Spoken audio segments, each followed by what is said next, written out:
Tá certo, vou praticamente repetir minha fala anterior, né?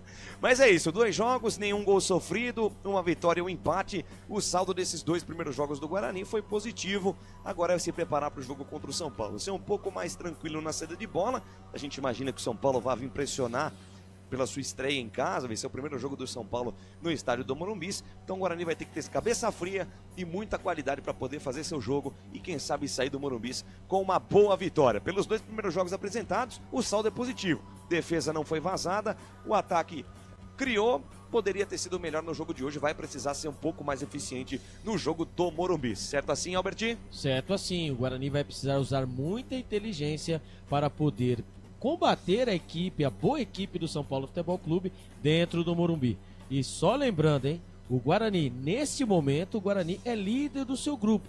O Guarani tem 4 pontos e lidera o grupo B à frente do Santos, que ainda não jogou, é verdade, com 3 pontos, assim como o RB Bragantino e a Portuguesa. Muito bem, o Santos que enfrenta a Ponte Preta amanhã no Moisés Lucarelli, transmissão aqui dos canais Futebol Interior com